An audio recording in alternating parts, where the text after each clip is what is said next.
গোয়াইনঘাটে পুলিশের লাঠিচার্জে দুজন মোটরসাইকেল আরোহী গুরুতর আহত। ওসি সরকার তোফায়েল আহমদের দুঃখ প্রকাশ। সিলেটের গোয়াইনঘাটে পুলিশের লাঠিচার্জে অনাকাঙ্ক্ষিত ঘটনায় দুজন মোটরসাইকেল আরোহী গুরুতর আহত হয়েছেন। তারা দুজনই পাশাপাশি গ্রামের বাসিন্দা। আহত দুজন ব্যক্তি হলেন উপজেলার 12 নম্বর সদর ইউনিয়নের আলীর গ্রামের দিনমজুর ফয়জুল হকের ছেলে আল আমিন ও 4 নম্বর লেঙ্গুড়া ইউনিয়নের সতী গ্রামের সালিক আহমদের ছেলে এস এম রামিম আহমদ।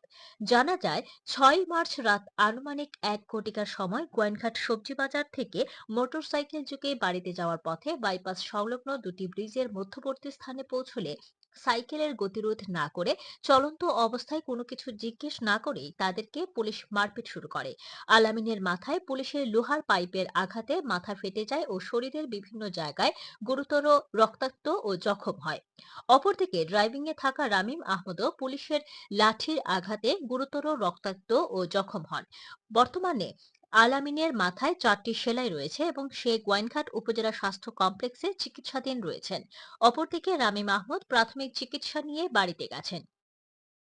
গোয়াইনঘাট থানার ওসি সরকার তোফায়েল আহমেদ বিষয়টি নিশ্চিত করে এ প্রতিবেদককে বলেন, আমরা বিশ্বস্ত সূত্রে খবর পাই বাইপাস পয়েন্টে কে বা কাহারা ছিনতাই করছে।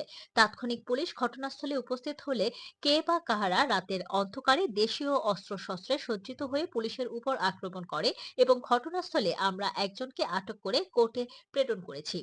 ঘটনাস্থলে হঠাৎ দুইজন মোটরসাইকেল আরোহী যাওয়ার পথে সন্দেহবশত তাদের উপর অনাকাঙ্ক্ষিতভাবে পুলিশ লাঠিচার্জ করে, যার ফলে তারা দুজনই গুরুতর আহত হন এবং এ ঘটনায় এসআই হাফিজ আহমদ ও আহত হয়েছেন। অনাকাঙ্ক্ষিত ঘটনার জন্য তিনি আন্তরিকভাবে দুঃখ প্রকাশ করে প্রতিবেদককে আশ্বস্ত করে বলেন, আমি তাদের সার্বিক সহযোগিতা সহ চিকিৎসা খরচ চালিয়ে যাব এবং প্রতিনিয়ত তাদের খোঁজ খবর নিচ্ছি।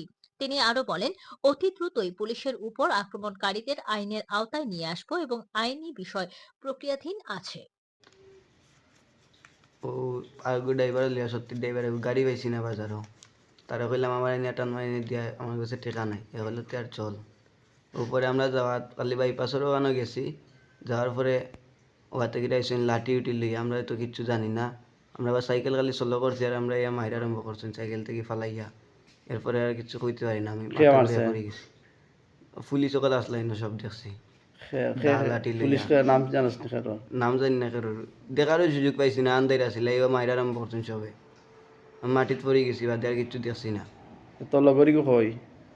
এগুলো আমি এখনো যোগাযোগ করতে পারছি না তার লগে কই আছে তারেও মারছই মাথা সিলাই কটা তোর? 4টা আর হাতের সমস্যা হয়েছে এটা লাঠি দিয়ে মারছে নি পুলিশে? আর স্টিলের পাইপ স্টিলের ফাইট দিয়ে? আর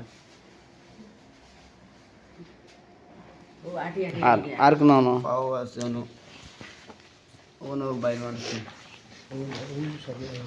এরপর আটু তো আছে ফ্যান না দিলে লাগানো আছে